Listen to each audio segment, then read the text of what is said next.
dans le prochain épisode de Un si grand soleil. Tandis que Tom dépasse les bornes, Melissa rencontre une autre victime de James. Attention, les paragraphes qui suivent contiennent des spoilers sur l'épisode d'Un si grand soleil diffusé demain soir sur France 2. Si vous ne voulez rien savoir, ne lisez pas ce qui suit. Jeudi 16 mars 2023 dans Un si grand soleil. Tom dépasse les bornes et ça la ferme. Hakim demande à Noémie si elle est disponible ce week-end pour une escapade romantique. Tandis que la jeune femme aimerait avoir un indice avant de lui répondre, le policier est coriace et ne révèle rien. Lorsqu'ils s'embrassent, Ludo débarque et interrompt leur petit moment de tendresse. Sans attendre, Noémie demande à son associé s'il peut s'occuper des chevaux ce week-end, ce qu'il accepte. Un brin gêné, Ludo cherche ensuite à connaître le programme du jour. Noémie l'informe alors que c'est lui qui doit s'occuper de Tom aujourd'hui. Pas vraiment de quoi le ravir. Pendant ce temps, Tom rend visite à son ami Jonas.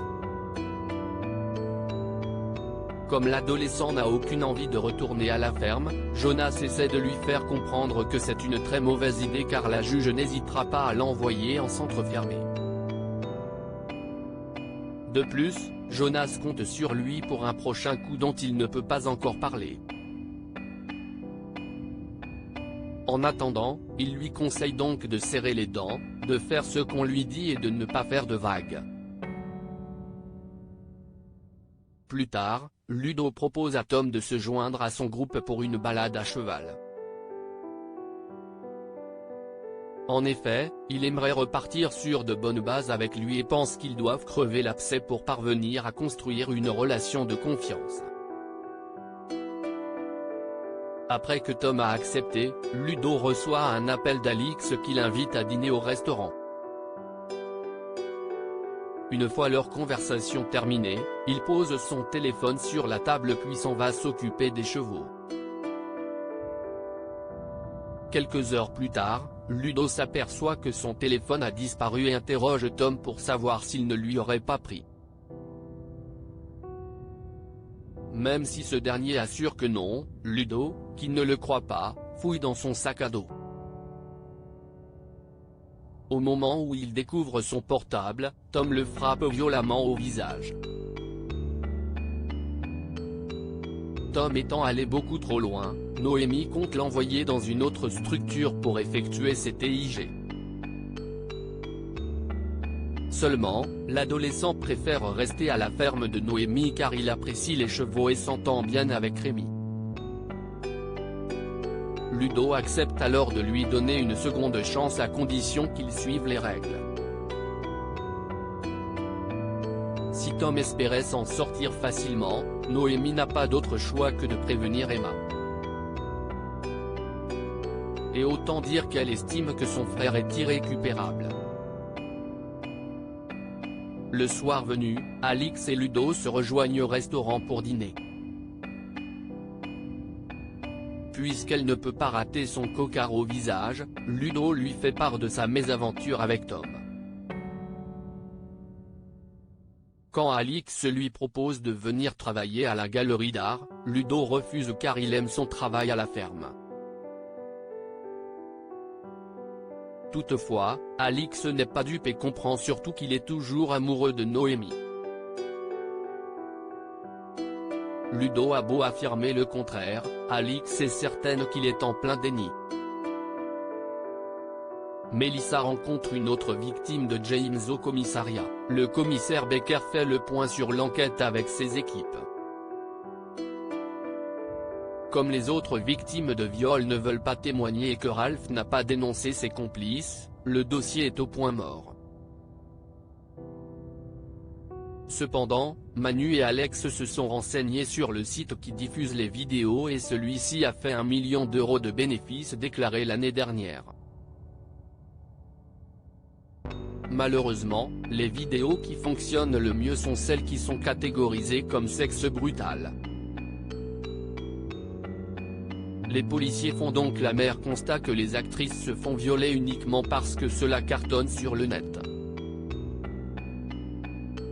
Certains que registrent et sont à tout commandité, Manu et Alex Le.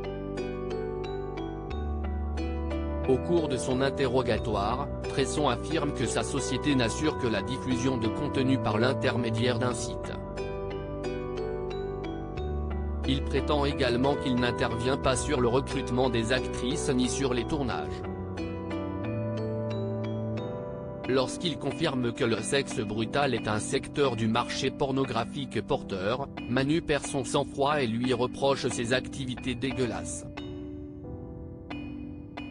Maître Levard intervient alors et déclare que cela tourne aux accusations sans fondement et aux insinuations salaces.